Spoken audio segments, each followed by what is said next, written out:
que a impressão de moeda é assim, assado, um post do Faca explicando essa questão de como é que o Banco Central dá as reservas, e aí os bancos criam moeda e tal, e o Grok confirmou. É verdade, a lógica toda não foi isso, professor? Tá na moda agora. O pessoal, aliás, antes de mais nada, obrigado pelo convite de estar aqui de novo. Valeu. Prazer estar aqui com vocês. O assunto tá esquentando, né? Mas virou moda agora. Eu estou fazendo alguns comentários no X e o pessoal pega tudo que eu escrevo, vai lá no Grok e fala, Grok, tá certo ou tá errado isso aqui? Mas foi umas 4, 5 vezes já. E todas elas, o Grok tá... Tô passando em todas. O povo tenta dar cheque em vocês no Twitter, mas não consegue de jeito nenhum. Aí às vezes o cara, eu falo alguma coisa, o cara fala, mas você tá parecendo uma vitrola quebrada, porque você falou isso ano passado, e ainda não aconteceu, e não sei o quê, e em 2023 ou 2022, 2023, né, que foi lá quando eu fui para Araguari, né? Foi. Porque você falou que tinha e não aconteceu. Eu falei, bom, é assim, a gente enxerga uma tendência... sorte de quem enxerga antes, né? Perfeito. Porque o cara que é melhor enxergar antes, ou bem antes, do que enxergar depois e já ter dançado, certo? Então, Sim. eu prefiro chegar antes para ter tempo do que chegar depois e não ter tempo de fazer nada, né? Com certeza. Agora, o quanto antes, a gente nunca sabe. Naquele dia que eu fui lá em Araguari, em 2023, quando eu os conheci, vocês me perguntaram sobre quando é que ia terminar essa onda, e eu disse, olha, eu acho que nos próximos 5 anos. Eu estava em 23. Da última vez que nós viemos aqui, que o Roxo veio, que foi a estreia do Roxo aqui no Três Irmãos, a gente fizeram essa mesma pergunta e falei, eu acho que nós temos no máximo 2 anos. Hoje, talvez a gente possa dizer outra coisa. Sim. Então, pro pessoal com o dedinho apressado aí, que entra no X para falar, porque você fica falando, vitrola quebrada, não sei o quê. Gente, eu tô falando de uma correção, de um movimento que vai encerrar um mercado de alta de praticamente 80, 90 anos. Que esse ciclo que nós vivemos, baseado na desvalorização da própria moeda, na expansão da base monetária do dólar, é um ciclo que se iniciou em 1933 com a desvalorização cambial. Eu até diria antes, iniciou com a criação do Fed. Sim. Mas a criação do Fed, no começo, ela não desvalorizou o dólar, ela só fomentou o crédito, né? Ela permitiu que os bancos alavancassem demais, porque eles tinham ali a segurança de um banco central, né? Depois de 32, no meio daquela depressão, com a queda das bolsas e a falta de dinheiro, né, que aquilo acarretou, que ninguém pagava ninguém, então ninguém tinha dinheiro. O Fed, então, fez aquela desvalorização, que nós comentamos até aqui no podcast aqui do 38, a gente falou disso, desvalorizou o dólar em relação ao ativo lastro, que era o ouro, né, e permitiu, então, que ele pudesse, de um dia para o outro, aumentar a base monetária em dólar, né? Criar crédito em dólar e pôr nas contas de quem ele quisesse. E foi assim que iniciou-se esse ciclo inflacionário, que a gente vive hoje, um ciclo inflacionário que todo mundo aceita a inflação. O Banco Central diz que a função dele é controlar a inflação, mas aí ele fala, eu estou controlando a inflação, mas a minha meta de inflação é 3%, é 4%, é 2%.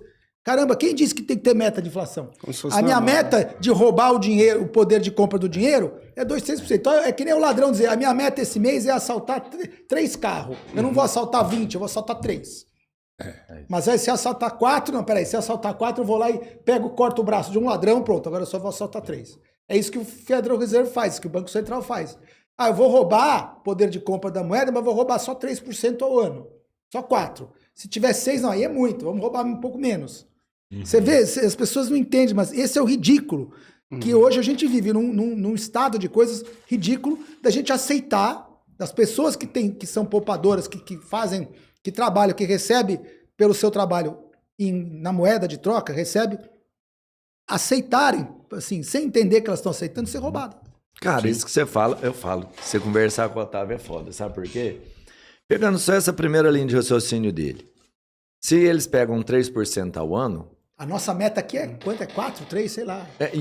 Vamos pensar, em 30 anos, mais ou menos, eles já captaram todo o recurso que estava disponível. Porque eles vão tirando, vai tirando. Eles já saquearam. Só você olhar. E eu quero até fazer uma analogia para o pessoal de casa entender um pouco melhor o que a gente está falando. Vamos voltar lá para a ilha do Robinson Crusoe. Então, ele chegou lá sozinho, ele produzia tudo, a riqueza, ele consumia para ele. Aí encontrou o primeiro cara lá, o sexta-feira, é sexta, terça-feira?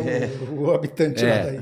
Então, esse cara, quando um começou a fazer uma coisa e o outro começou a fazer outra, houve a divisão do trabalho. Então, criou riqueza. Porque uma pessoa sozinha não carrega um sofá, 2 pessoas carregam. Então, 2 pessoas conseguem... Consegue construir mais, produzir mais. Muito mais. Um pesca, o outro faz a vara e assim por diante. Então, as pessoas vieram chegando, o trabalho foi dividindo e criou riqueza. Em algum momento, eles decidiram, vamos usar a conchinha como dinheiro. Porque assim, eu não preciso comprar 10 vara de pesca, entendeu? Então, a nossa permuta aqui não tá legal. Então, vamos criar uma moeda que todo mundo aceite e que seja o meio de troca. Legal. Se você só tem 100 moedas, 100 conchinhas na ilha, então, toda vez que você criar riqueza, fazer mais coisas e tal, o preço das coisas vai ficar cada vez mais barato, porque a conchinha vai valer cada vez mais. Não tem problema nenhum isso. A economia sempre foi assim. A Idade Média, o PIB não crescia. Por quê? Não tinha inflação, mas as coisas melhoravam. A camisa que eu faço esse ano é melhor que a que eu fazia no ano passado. Tinha crescimento real, o que não tinha era nominal. Isso. Porque você não precisa crescer nominalmente. Se você mantém nominalmente o mesmo valor do patrimônio, né? Mas os preços caem, você não está crescendo em termos de riqueza? Claro. Você está com o mesmo poder de compra e os preços caem, você compra mais. Sim. Né? O mesmo Ford que você pagava lá em 1930, $100, você deveria pagar $100 hoje. E seria Ou menos, um Tesla. Menos, entendeu? na verdade. Ou menos, porque os produtos são deflacionários. Por causa da produtividade, mas aí você melhora, né? O produto e pode custar a mesma coisa. Sim. Mas o fato é o seguinte, imagina que chegou um cara lá e achou uma fonte inesgotável de conchinha.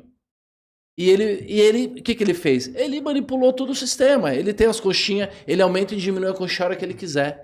Então, dali pra frente, esse sistema tá viciado e você tem um cara que leva tudo. Que hoje o governo, ou o Fed, isso aqui é pior ainda, né? Porque o Fed nem é só o governo. Nem é só o governo, é minoritário o governo lá. O governo aceita o Fed, porque também é vantajoso para o governo. Ter um banco que permite que ele possa correr mais déficit, né? Para tomar empréstimo. Eu queria fazer uma pergunta assim. Inclusive, apresentar aqui para você, né? Esse aqui é o nosso amigo, o Rogério Sartori, que gosta muito do trabalho de vocês, acompanha muito vocês. E a gente trouxe ele aqui hoje para ser co-host aqui, né? Porque conversar com vocês tem que ser um altíssimo nível, né, Albertinho? Exatamente. A gente não tem tanta competência para isso. E então, o Rogério é um cara que entende bastante e que já teve as bonanças e já teve as frustrações do Bitcoin. Ele, né? Então ele vem aqui também para falar dessa parte aí. Sério, o Rogério é bitcoinheiro? Cara, você já teve. Pode contar quantos Bitcoin? Quem tem não conta, mentira, né? Não tem. Quem tem não conta. Na verdade, meu nome é Rogério Sartori, eu trabalho na Polícia Federal, hoje eu sou agente de Polícia Federal. Então tá investigando alguém aqui. Então, aí eu sou formado em Direito e Psicologia pela Universidade Federal de Uberlândia e eu entrei no mercado em 2021. Sabe, logo depois da pandemia, e de lá para cá, eu, assim, acompanho o mercado de Bitcoin e eu tenho um conhecimento relativo, assim, sobre o assunto e eu me dei muito bem, entendeu? E eu gostaria de falar um pouco também sobre como pessoas relativamente instruídas, elas acabam entrando no mercado financeiro achando que vão se dar bem, mas na verdade elas não têm a menor ideia do que estão falando. É como se fosse aquele instinto de manada. Isso aconteceu comigo, acho que a minha história é até um pouco anedótica, mas deu tudo certo, né?